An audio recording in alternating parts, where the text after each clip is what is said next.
Наверное, надо было частой пивной замерзли.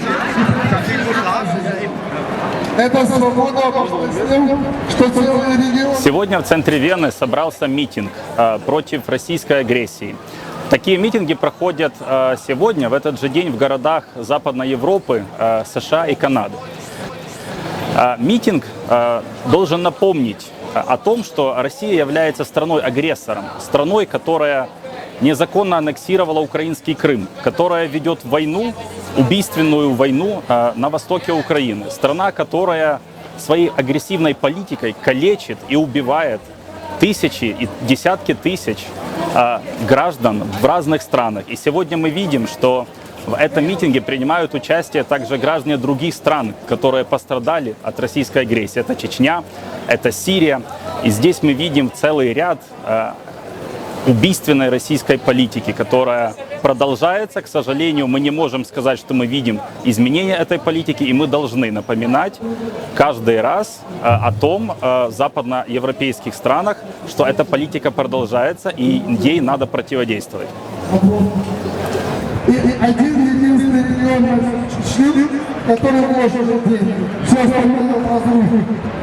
Куда еще приходил русский солдат, и что после него осталось хоть что-то живое?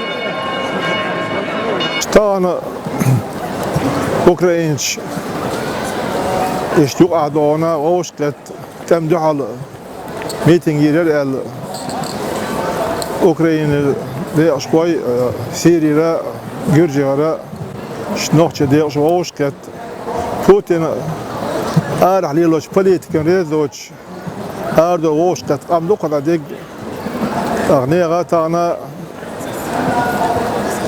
سقطر هدو ألشي نوخش يلعبوا لنتام جورجيا شغل أوكرانيا وطان سيريا قاتش ودنيا يقردونا نظام دون ظلم أثلي شو بوتين إشتون رئيس تغلر إشتاش دونا الأردو اللي تان ميتينج نقو دير شيء ده بعد أعرف يرتقي يوم وقتها. That state is now, and people should not be killed more in Ukraine. أستيتش سيريتش نوخشي أوكرانيتش شابش غوشك تقزع تمن دحل أخوات ميتينج يارا راسقي بوليتيكا أوكرانيا يول نوخشي تشاخل مسمع يول أتن دحلا كورت نقطع عندك دنيا أنت مصو شهرشكا دنيا أنت صبرت بنا خيط الميتينج شو أمريكا ويليكا بريطانيا كندا ويوروبيسكي часто مسمع هو غالها خاطر ميتينج شوية دال مواطن داقلوتش خارطون دحلا داخل تنقزي تمو الذي ناقص الأرض ودق دال مواطن